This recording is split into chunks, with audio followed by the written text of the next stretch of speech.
That's what I want to know. Why would they lie about buying it? What do you think? I don't know. Is there something there? I mean, it's just crazy because the Trump story on Russia was changing all the time, and now their stories change all the time. It's like everybody's lying all the time. I never believed the Trump-Russia thing.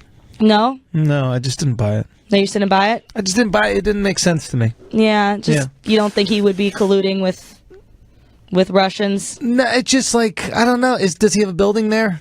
Yeah, but maybe. Does he? Yeah, I mean, I actually don't think he does. But so even the Donald Jr. emails that didn't bother you. No, you're just like, eh.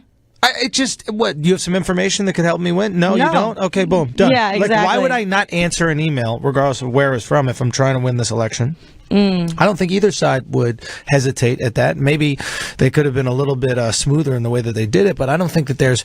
Okay, what are we talking about? Collusion in terms of now I work and I'm a Russian spy and you have an operative that's running our country? Do you believe that? No. Of course not. I don't believe that. I think that's absurd. Right. I mean, honestly, I think that they would have had him taken out before they let him do it. I think the powers that be. I'm not some conspiracy theorist. I'm just saying, like, if the FBI or CIA really thought that there was a Russian mole running the country, you don't think that he would choke on a chicken bone? Yeah, I don't think that... do we do that here? Yes. What do you mean? Do we? Don't we? Didn't we invent that? Isn't that our thing? Yeah, it's interesting. You know, so what is it then? People just, where does it all come from? They just wanted to try to get delegitimize the election? I guess. I don't know. You lost, you're salty, right? Like, somebody breaks up with you, it's their fault. Oh, you got to do that. When someone breaks up with me, I always think it's my fault. Oh yeah. You know what I mean? I didn't stop sleeping with that person regularly. Yeah, they were depressed. They were depressed. Yeah, they had anxiety issues. Yeah, they weren't successful enough. You know what I mean? There are other things. Yeah. There are other things. It is easier than looking at yourself. Who would want to look at themselves? It's true. That's painful. That's what this whole thing is. You know, and President Trump's gotten a lot of heat from this widow phone calling the widow of the Gold Star family. What do you think about that? I think that it's very hard to say the right thing to someone who's grieving. Mm-hmm. It's very easy to say the wrong thing. Mm-hmm. Like when my mom died, people would at the funeral come up to me and be like, at least she didn't die in a car accident. Yeah. And it's like, yeah, you know, I feel way better now. Like, you should do this for a living. Yeah. But the thing is that now he won't, you know what I mean? Like, it's so easy. You're a crisis manager. Yeah. Just think of a worse way to die and then tell me.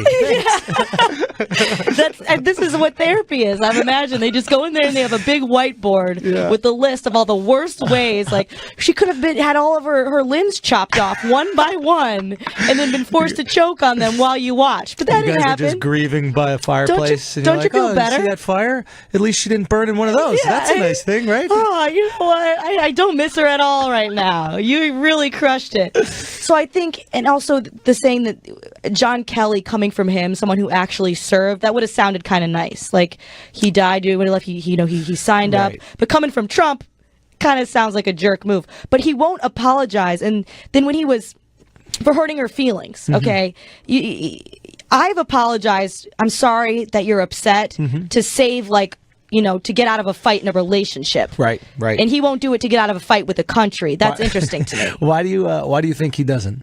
I don't know, but let's play, when people were asking him to apologize, let's play clip 22, what he said.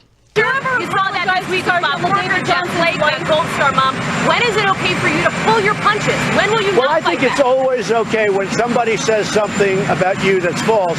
I think it's always okay to counterpunch or to fight back. It's always okay to punch back, even to a grieving widow. Is that what he was? What did he say? What did he say? He said it's always okay to, because there was this big back and forth where she was saying he didn't know my husband's name and that it was his comments were insensitive. And then actually, let's play what he said when clip 20 about it, when he said about the name. I can only say this. I was really nice to her.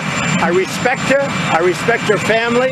I certainly respect LaDavid, who I, by the way, called LaDavid right from the beginning. Just so you understand, they put a chart in front, LaDavid. It says LaDavid Johnson.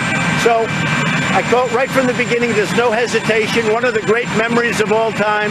There was no hesitation. I think she's a fantastic woman. I was extremely nice to her, extremely respectful.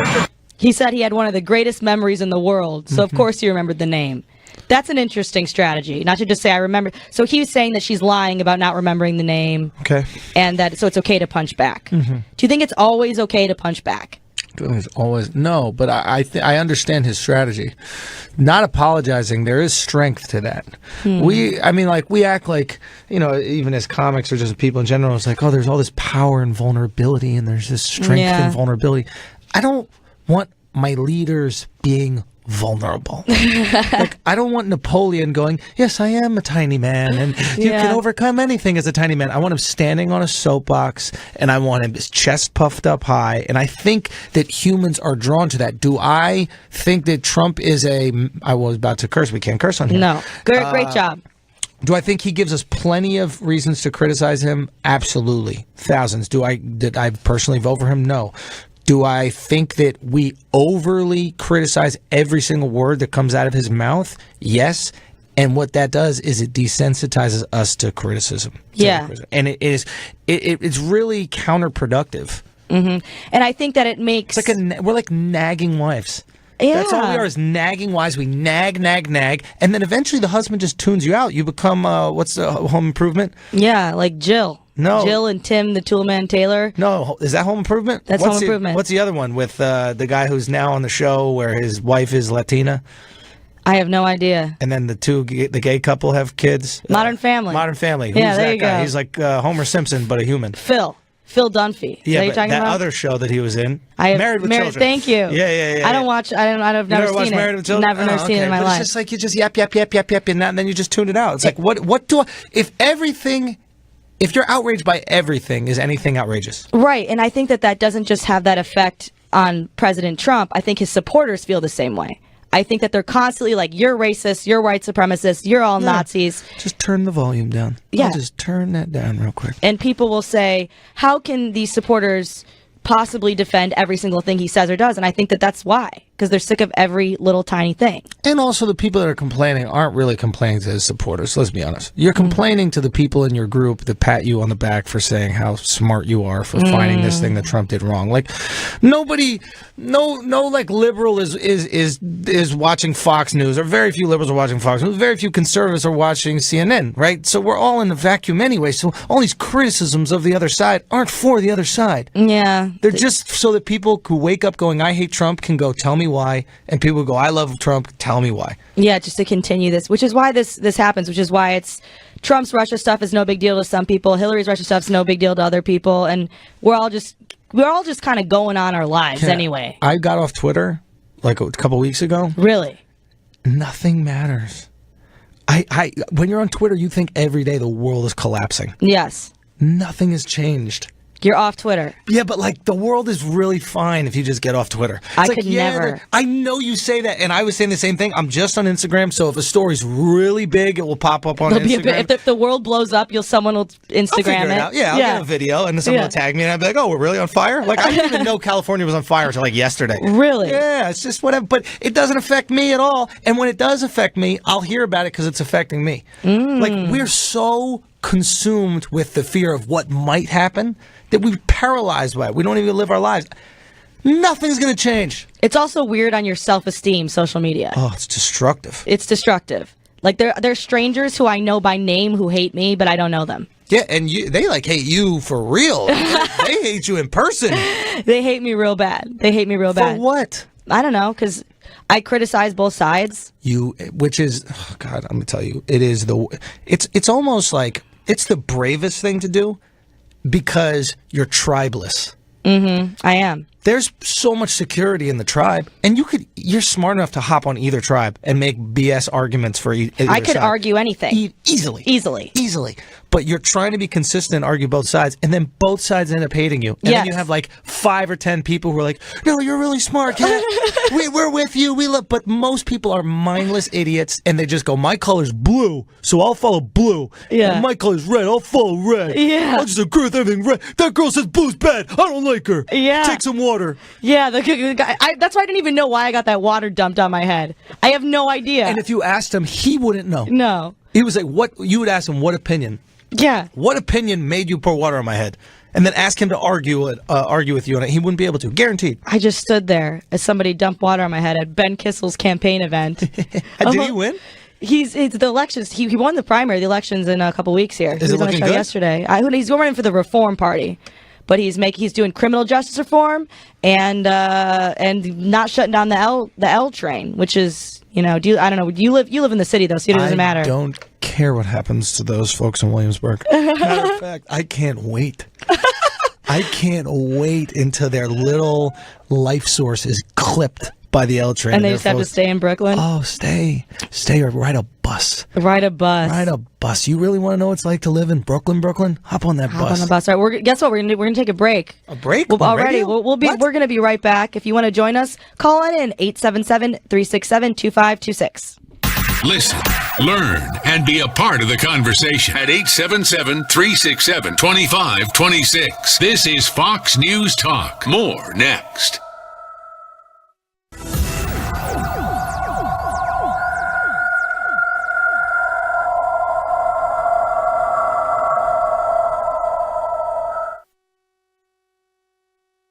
Attention business owners and independent contractors. This is a money-saving message from Tax Mediation Services. If your business owes $20,000 or more in taxes, we can help you today, right now. Listen, dealing with the IRS is no picnic. It's an intimidating and extremely stressful process, and you don't want to go it alone. Our attorneys know every law, every tax break, and every possible opportunity to help you resolve and reduce your tax debt. And if you owe more than $20,000, you may be at the top of their hit list. So don't take your tax debt lightly, because it will not go away on its own. The IRS can seize your bank accounts, your home, and even shut down your business. Call our tax experts today at 1-800-759-0158 and let us deal with the IRS while you focus on your business. That's 1-800-759-0158. Again, that's 800-759-0158.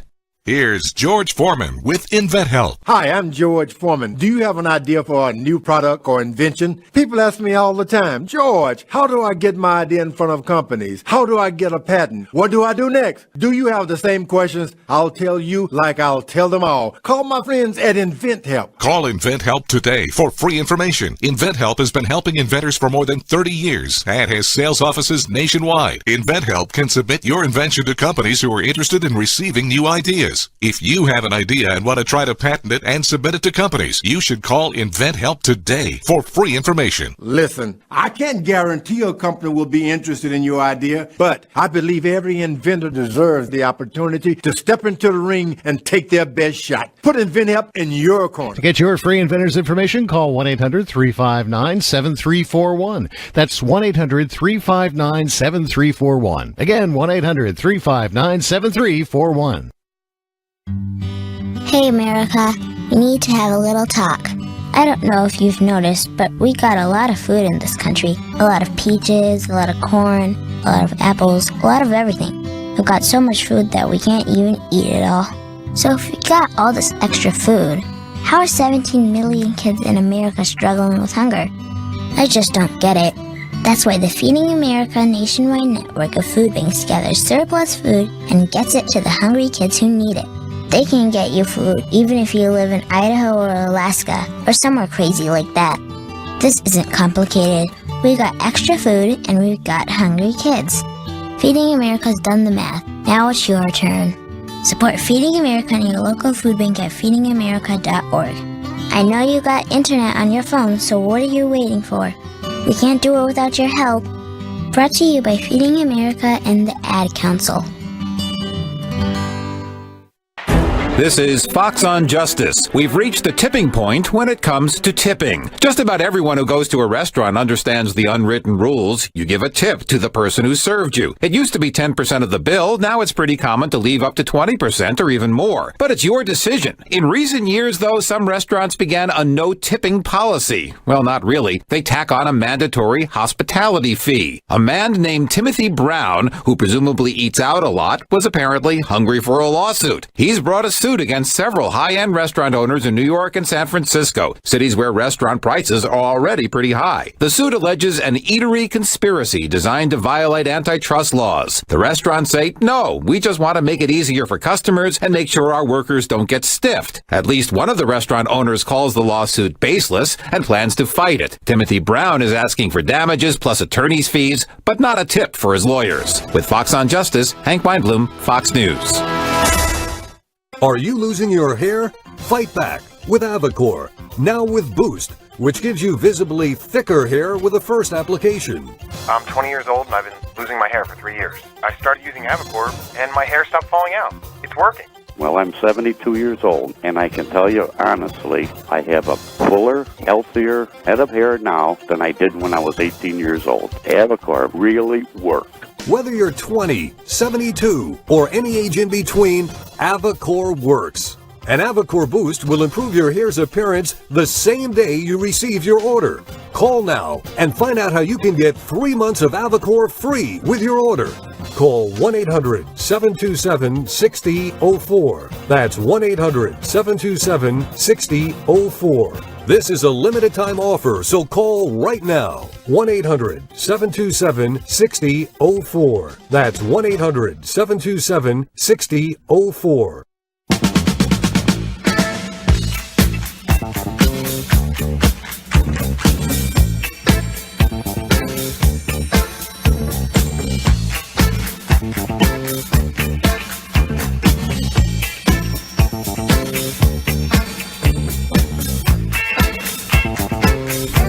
Hello, everybody. Welcome back to Fox News Talk. I'm here with my friend and comedian, Andrew Schulz. How's it going? It's going well. And if you want to join in, you can call 877-367-2526. We have a caller right now, Rob from Davenport, Iowa. Rob, how you doing? Hi, how are you, Kat? I'm a fan of you and the Greg Gutfeld show. Well, I really like the show. Yeah, all the way in the Midwest, and we do things a little differently out here in Davenport, Iowa, than maybe New York. I'd imagine. And yeah, we do, and yet look at that, I can still be a fan. So very nice. What I'd like to say is that Trump, I really like his leadership. I'll tell you what I don't like. I don't like him being bombastic. He's got peccadillos, things that I just don't like at all. But he's, you have friends, you have family. There are certain things you don't like about him, but you accept it anyway. And I do think men and women are equivalent, but they're different. They're biologically different. I think men in general do like strong leaders, and they're willing to accept someone who can be kind of a jerk sometimes, as long as they're getting results, as long as they are authentic in who they are. And he's got his problems as a leader, but he's a politician. We didn't want to hire a saint to be in office, and as a politician, I don't think we should expect that he is a saint. So I just like to say that I'm one of those guys that voted for Trump, but when someone calls him out, I tend to agree sometimes. But I also think that I'm going to give him 4 years. If he does a great job, if he gets good results, I'm going to vote for him again. If he doesn't, I'm voting for somebody else. What kind of results are you looking for? Well, I'd like to see some of what he's done so far. He's reducing regulations, making sure that we're strong on protecting the border, and I'd like to see the economy boom even further. I know there's some things that we did in the financial crisis that was very helpful. Well, I can't say it was Obama that helped us do it. I think the feds did it. I think just with what they did with the interest rates to help the economy and boost it along. But we need good fiscal policies out of Congress, and I think Trump is trying to push them to do their job. And I think the only group right now that has one of the lower ratings is Congress. And people complain about Trump and his low ratings. Well, Congress's ratings are lower, and I think the media is also lower. So there's a lot of people in the Midwest that they do kind of cringe when he says some of the things he says. but they also sort of maybe the way the culture is in some of the places in the Midwest, they say they have a wait and see attitude, and they want to see him do good, as a president. Right. Thank you, Rob. And a lot of callers feel that way, Andrew. But my question always is, he wasn't able to get Obamacare repealed, and he wasn't, and then now we have this issue with tax reform. Is that going to happen? They're supposed to talk about it at a lunch, and then what ended up happening is Jeff Flake quit. He flaked. Yeah. He flaked. Jeff Flake flaked. Yeah, I don't know, and I was looking that up a little bit. But with the Obamacare, why didn't they just let Obamacare fail? Because then there would be people without health care. Are you on Obamacare? No, I was, but I have been on Obamacare. I love it. I love the idea of giving everybody health care. I think it's great. But I think the most effective way to do it would be, I know this sounds cruel, but sometimes you have to be cruel. I think in order to convince the left that Obamacare doesn't work, you have to show that it will fail. Yeah. And they won't believe that it will fail until it fails. So if you repeal it, all they'll do is, you're trying to take 24 million people off of healthcare. You're trying to take 30 million people off of healthcare.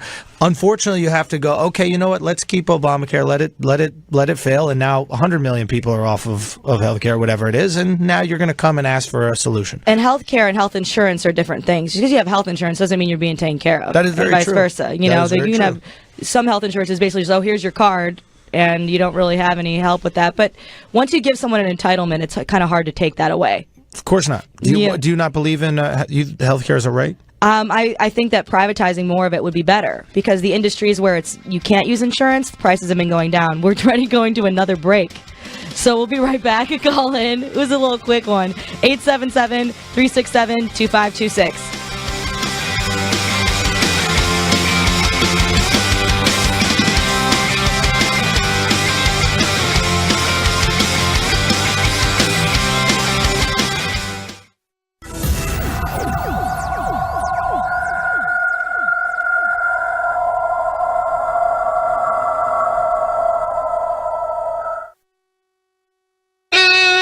A lot has changed from when Nola Osh started school until the time she finished. When I received my diploma, it was a big to-do.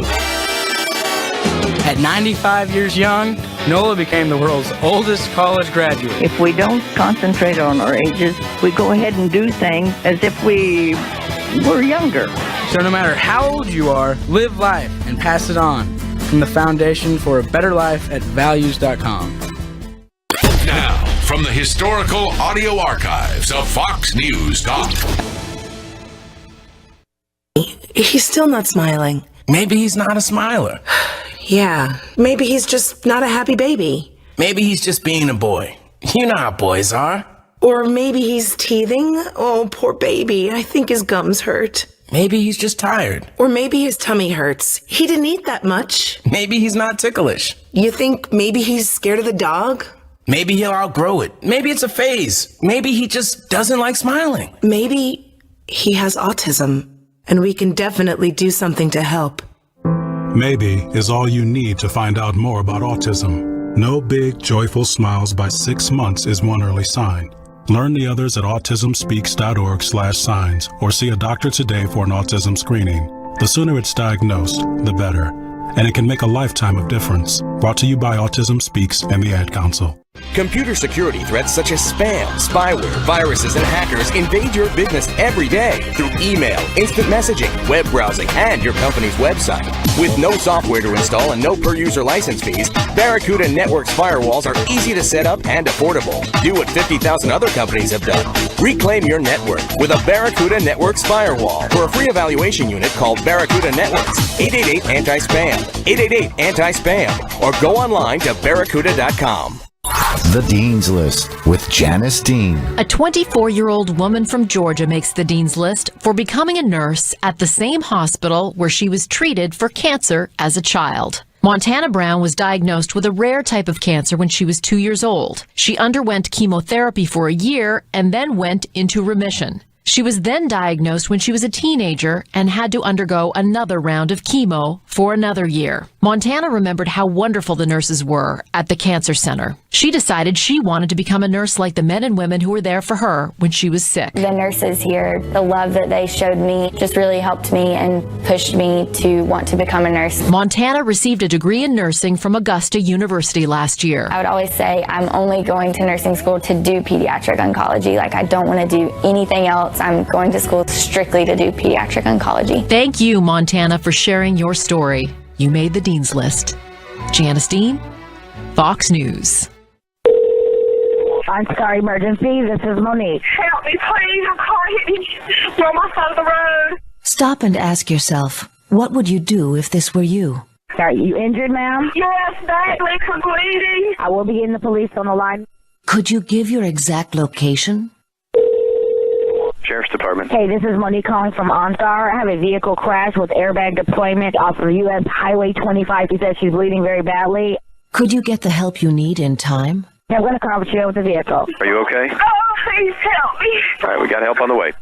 Will you get OnStar before or after you need it? I will remain on the line with you, okay? The police officer's here. The police officer there. Is the ambulance there? Yes. We're here whenever you need us. Choose a vehicle that could help save your life. Choose a vehicle with OnStar. To learn more, visit OnStar.com. OnStar by GM.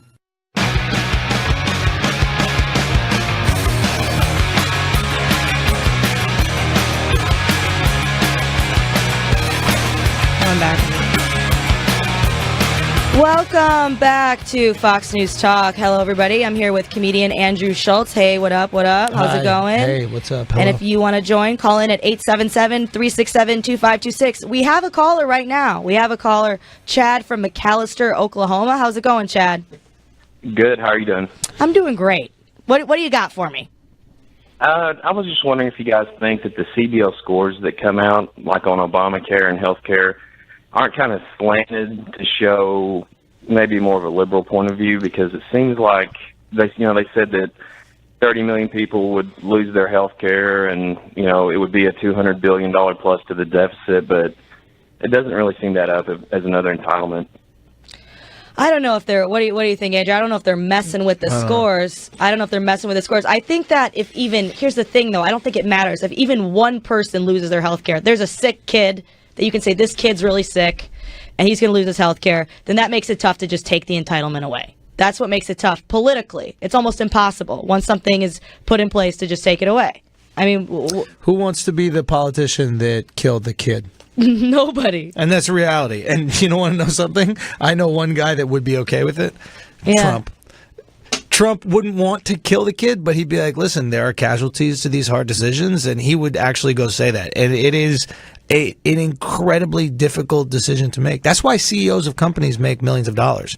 It's not that hard. It's just every decision is very costly. Yeah. Every decision affects millions of dollars and thousands of people. So you get paid a lot of money for that.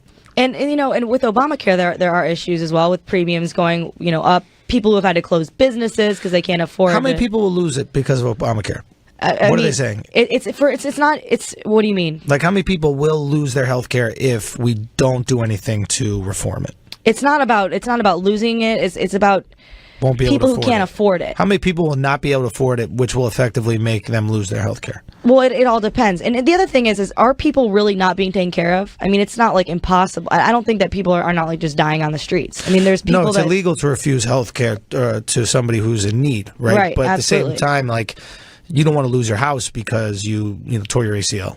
Right, exactly. Or you have a mental breakdown and you're in the hospital for 2 weeks, and then they bill you at $10,000 a day, and now you're looking at, what is that, $140,000 in debt, and they're like, all right, well, we need the house. Well, you were on Obamacare. How was it when you were on it? Was it great. Was I've it been on it all. expensive? I've been on Medicaid. Yeah. What's the one when you're really poor? Yeah, that's the one. That one is awesome. Really? Oh my God! You don't pay. I remember, and this is like almost proves the argument against entitlements. But I remember you didn't pay for pills, you didn't pay for appointments, you didn't pay for anything. Everything was free, and I remember thinking they're like, okay, as long as you're making under this amount of money next year, you requalify. And I remember on the cab home, I was like, okay, I just got to make sure that next year I'm making less than this amount of money. Really? And I stopped myself and I was like, Whoa, no, you want to be successful. You want to do things with your life, go, go, go. Yeah. So there is something, it can trap you. It's the golden handcuffs, my mom would often call it. Yeah. They're handcuffs, but at the same time, you're like, ooh, that's shiny. That's But nice. everything's free. And can you only go to certain doctors? I mean, who goes to every doctor? Like, I just picked a guy, it looks like he's the best, so the Indian one. I picked the Indian doctor, and then I go to him. That's what I do. All right. And then was Obamacare? How was Obamacare? I think it was cool. I mean, I'm a reasonably healthy guy. I went in there, I had some co-pays and stuff like that, but it wasn't that crazy. Now I'm on like the SAG after one, and that one's super. They should just let everybody be on that. That one's the cheapest. Is the cheapest? And I think I'm good. I don't know. You don't know. It's just it's so easy to say repeal and replace politically because people say Obamacare is bad, socialized medicine, all those arguments, and I agree that it's a bad thing. But once you're in there and you're going to be the guy that's taking away the health care, why is it bad? Let's talk about that. Because the quality of care can go down. Now, is it better to have more people on worse care? Or less people on great care, and then a bunch of people on nothing. Well, there's a lot of issues, right? Because also because of this system, the doctors aren't really even accountable to the patients; they're accountable to the insurance companies. So, I mean, so it's the consumer isn't even really you. We have another caller here, Chris from Brooklyn. Chris, what's up? Hey, Kat, how you doing? Nice to meet you. You too. Yeah, I take umbrage with your calling the ACA an entitlement. Okay. I get the feeling, where do you get your health coverage from, Fox News? No, I have another job that I get my health coverage from. Okay, so you have it through your employer. Right, correct. So you understand that the chaos that's being created in the market right now is because the president has decided to pull out the funding, the co-payments. I'm not necessarily in support of those sorts of things. I'm kind of having a conversation generally about issues that can happen. I didn't like any, let me be clear here. I did not like any of the healthcare bills that came out of the House or the Senate. I mean, those were all disasters. True. I mean, they had 8 years to chase they were like the dog that chased the car for the hubcap, and they caught it and they didn't know what to do with it. Right. But all the same, we've got markets across the country that are being destroyed. Healthcare companies that have been given promises. And then a couple of years ago, just so you know, the poison pill was put in by Paul Ryan and that other guy, Rubio, in order to ensure that the money that was promised for the ACA and the expansion of Medicaid would be delivered to healthcare corporations across the country. We are in agreement. It's the healthcare it's not the healthcare providers. It's the healthcare insurance companies that are the problem. I think insurance companies, and that was kind of what I was talking about a little bit, Andrew, before our call, that the insurance companies are the problem, which is why I hated the Republicans' bill so much. It was basically a bailout entitlement for insurance companies, which are already making billions of dollars. So I'm not really too worried about them being taken care of. Mm-hmm. It's just such a complicated thing, and it becomes more complicated when you are talking about people's lives. So what is the solution? It's hard. It's hard. I think ideal world, right? Let's talk about ideal world. Forget the kids that might die, et cetera. Just ideal world. What do we do? I think that more things need to be privatized and more things need to be patient-centered. For example? So, I mean, I think it would be a lot cheaper to get a checkup if that wasn't covered by insurance. Like a checkup. Insure the big things. Yeah. And the checkup you do at the CVS or something like that. It's because if you look at things that people do that aren't covered by insurance, things that are technically cosmetic, those are cheap, and they're getting cheaper all the time because people can't use insurance. Breasts, lips, Botox, and even like corrective eye surgery and things like that. All right, we have another John from Mentor, Ohio. How's it going? Hey guys, how you doing? Great show tonight. Thanks. You. You know, I had to say something as far as medical care goes. My wife. First of all, she had retired from her business due to disability, and she was on really good medical insurance before Obamacare. But when Obamacare came into effect, within 3 years, she had to get rid of her medical. She was thrown off her medical insurance. My son was thrown off his medical insurance as well. Okay, so what I'm saying is you're talking about the 30 million Americans that were put on health insurance because of Obamacare, but what about the millions of Americans that were thrown off their medical insurance because of Obamacare, as well as the premium increases? You see, that's the question I have. And you know, you want to talk about socialized medicine? Okay? I'm a disabled veteran, okay? We're not the most perfect system in the world, but you hear about the VA problems in Arizona and these other medical centers in the United States concerning the Veterans Administration, okay? That's what we're dealing with as far as, socialized medicine. And I just needed to say something because I'm glad that you're taken care of under Medicare and Medicaid. The comedian there, by the way, I like your stuff when I hear you. By the way, I just want to let you know that. Appreciate you. You're funny. You make me laugh.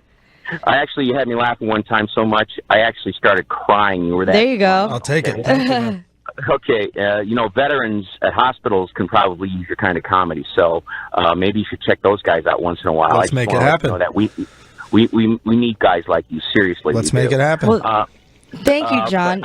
I just wanted to say that. Great show. Both you guys make great points, and I call you, Kat, you're what I call a constitutional libertarian. Thank you, John. Thank you, John. There we go. See, there we go. See, Andrew, those are people who get it. They get you. But why are Republicans not as good at telling those kinds of stories as Democrats are? Explain. People who got kicked off, people who have suffered because of Obamacare. And now Trump, he kind of went a little too far in the one direction. He said victims of Obamacare during his speech. Right. And I was like, well, that's a little bit, using the word victims of, that's a little bit intense. It's a little snowflakey. It's a little snowflakey, Trump. Snowflakey. Well, he can be snowflakey. He certainly doesn't like to have his feelings hurt whatsoever. That's true. But can you go back to explain what you were saying about the privatized, more privatized health care? It would be cheaper. There's no way that an ambulance ride actually costs $5,000. Right. It just doesn't cost that much. So you would rather have a privatized EMT service and they deliver the people to a hospital? It would just without the insurance companies getting involved, because the insurance companies can just jack up the prices and they're competing with each other, and the patients have nothing to say about it. Right.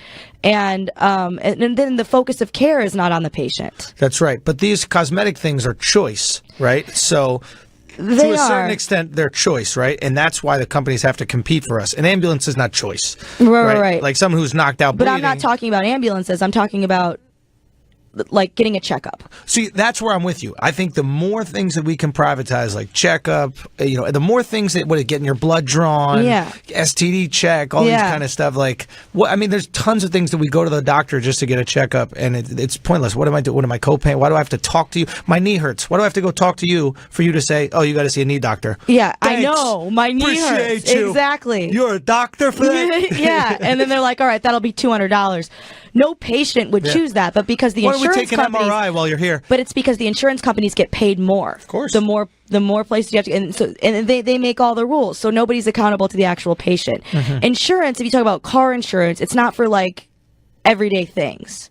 It's for if something unexpected and awful happens. Right. You don't get car insurance for your hubcap. Right, exactly. You don't get car insurance for your tire. You get car insurance if someone steals your car, you get in an accident, etc. Yeah. And that's why those premiums are lower. That's what you're saying? Yeah, absolutely. I'm with it. I have to do a little research, but I'm with it. I think it's good. And I'm not saying that there wouldn't be help for people who need it, as there always has been. Yeah. Or people like you who were on it and loved it. Oh, man, it was so good. I just felt free. I was like, oh, if anything happens to me, I'm good. Yeah. It's a nice, liberating feeling. I'm telling you, it's something really beautiful right there. Like right now, I have health insurance through SAG, but like I don't really know how much is covered. Yeah. Like they might have one of those things where you have to pay the first $100,000 and then they pay the rest. I don't know. But Medicare, they're like, listen, we know you got nothing. But I just think the reason I gave the ambulance ride example, not because that's something that shouldn't be covered, but because the fact that it costs like $5,000, that's just a joke. That's just a number. It does not cost that much. Of course not. I got a bill before because I fainted one time. And I had to, they force you in the ambulance. I was like dehydrated. Yeah. And they're like taking all my, I know. Malnourished I know, and right? I know. And it's like, and then they didn't get my insurance correctly. And I got this bill and it was just enormous. They drove me, no sirens, like 3 blocks down the street. I'm like, I don't get how that cost any of us $5,000. I wasn't even in a crisis situation. I was like, I just need to drink some water and I'm going to be fine. I don't need you. And they're like, no, we have to do this. We have to take your blood. And I was like, I'm fine. $5,000. And so I gave them the insurance, but it was still like a couple $100. Yeah, it's absurd. For the copay. I was like, that didn't even cost you $20. I guess the argument you're making is essentially once we make the insurance company responsible They can charge whatever they want. Right, which is... And if we're responsible, we'll be a little bit more picky and that's choosy. Part of it, and also the healthcare providers will be accountable to us, and they'll have to compete with each other. Insurance, they don't really have to do that, which is why the problem with the Republicans' plan... Call the cheap ambulance. Yeah, well, no, I mean, not that, but it would be like the insurance companies are doing... All the problems that people have with the government controlling it, are the same thing with the insurance companies. This is great. The ambulance should be like the airlines. Like sometimes you need WestJet. You don't always need Virgin Atlantic ambulance. You know? I mean, it costs so much just because I was in an ambulance. I was in an ambulance for 5 minutes. Yeah. And then I'm in the hospital. I was like, oh, so what's wrong? I was like, what's wrong is I need to go home. I was like, I'm hungry. And they tried to bring me this turkey sandwich, which was the most disgusting trash that I've ever seen in my entire life. And I was like, I'm fine. I know that I'm fine. They're like, we need to check your heart. I'm like, my heart's fine. I'm very thirsty. I want to go home. Thank you. And of course, you should be able to Uber pool the ambulance. I was like, can I walk there? Because I really feel that, okay, I'll go to the hospital, it's fine. But they don't really give you a choice. And they jack up the prices so much. There's no reason why going to get a physical, which they do every single day, should cost so much money. You go to urgent care, you have like strep throat, you have the flu, you want to get some of that. And it costs it can cost like up to $100, $200. What is the argument for it? What's the argument for what? Why it costs that much? Like, why do what do the insurance companies say? It's just a paperwork, probably. They can say whatever they want. And that you can go, like you said, if your knee hurts, you got to go to one doctor, you go to the other doctor, and who gets paid the entire time? Right, the insurance companies get paid. They must have an argument as to why it functions this way. They must. Outside of just profit. They must. Even but I think profit is a very, very, very good incentive for them. But we got to go to another break again. Okay. All right, we'll be back. Call in if you have anything to say. 877-367-2526. This is Fox News Talk, powered by the most trusted name in news, Fox News. More next.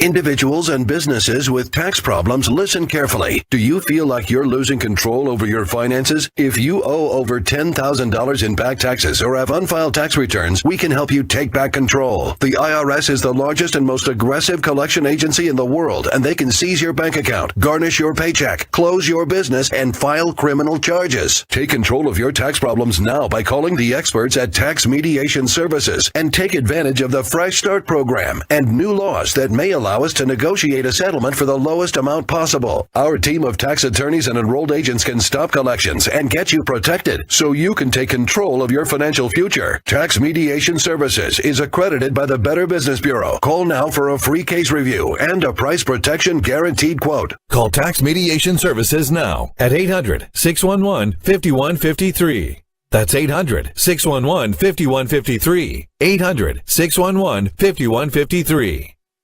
Here's George Foreman with InventHelp. Hi, I'm George Foreman. Do you have an idea for a new product or invention? People ask me all the time, George, how do I get my idea in front of companies? How do I get a patent? What do I do next? Do you have the same questions? I'll tell you like I'll tell them all. Call my friends at InventHelp. Call InventHelp today for free information. InventHelp has been helping inventors for more than 30 years and has sales offices nationwide. InventHelp can submit your invention to companies who are interested in receiving new ideas. If you have an idea and want to try to patent it and submit it to companies, you should call InventHelp today for free information. Listen, I can't guarantee a company will be interested in your idea, but I believe every inventor deserves the opportunity to step into the ring and take their best shot. Put InventHelp in your corner. To get your free inventors information, call 1-800-359-7341. That's 1-800-359-7341. Again, 1-800-359-7341. Fox News Talk presents Political Pop. Sun City was the name of a casino resort in South Africa that catered to wealthy white tourists, and many famous entertainers performed there despite the oppressive policy of racial segregation known as apartheid. The E Street Band's Little Steven Van Zandt found this appalling and organized a recording about, quote, change not charity freedom, not famine. Bruce Springsteen, Miles Davis, Bob Dylan, Curtis Blow, and 50 other artists participated to fuse together the sounds of hip-hop, R&B, and hard rock, and ultimately raised over $1 million for anti-apartheid efforts. Music with a meaning that made a difference. From Fox News Talk. If you're a business owner, whether you own a small shop or a huge corporation, when it comes to building a new facility, the process can seem overwhelming. If you're concerned with getting the building you need on a limited budget, call Anthem Steel for a pre-engineered steel building. Anthem has the high-quality solution for almost any size you need. Look around. You'll see more businesses, churches, schools are using steel buildings to save time and money. Right now, you can buy a 60 by 200 foot building for under $90,000 from Anthem Steel. Buy a 40 by 60 for under $20,000. Call toll-free 866-83-BUILD. That's right, a 60 by 200 foot building for under $90,000. A 40 by 60 for under $20,000. Anthem makes it easy to get the building you need at the right price, and all you need is a small deposit to get started. For a church or gymnasium, call 866-83-BUILD. For manufacturing or warehousing, that's 866-83-BUILD. If you need to build, call Anthem Steel today.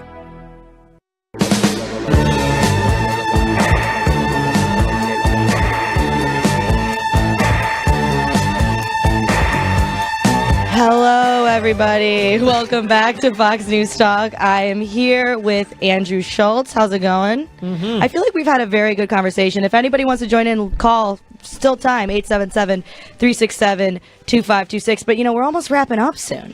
It's almost time. And we've covered healthcare, we covered Trump, but what have we learned today? What have have we learned anything? I learned about the dossier. You learned about... I love that word.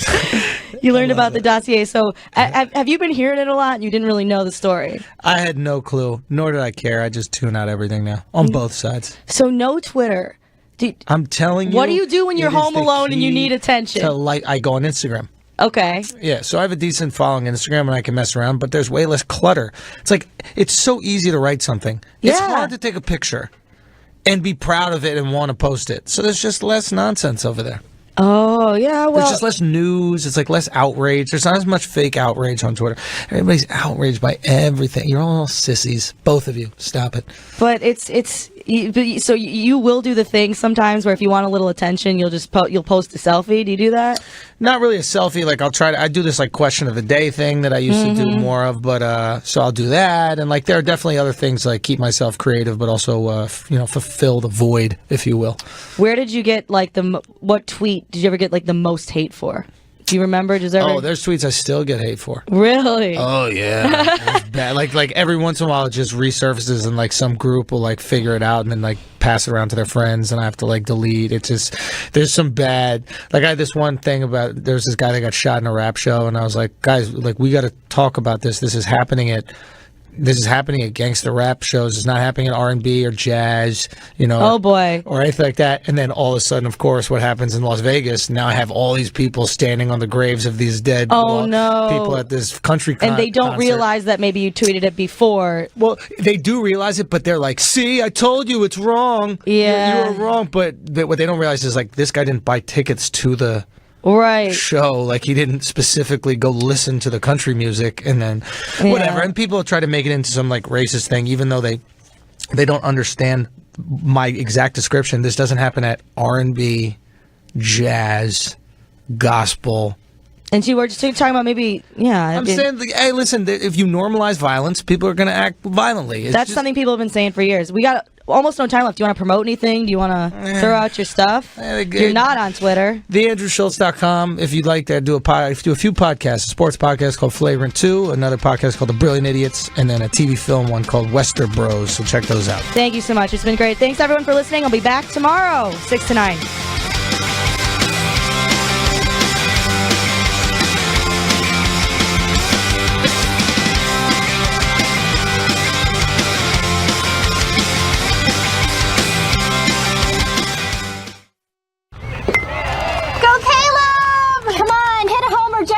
Let's go, guys!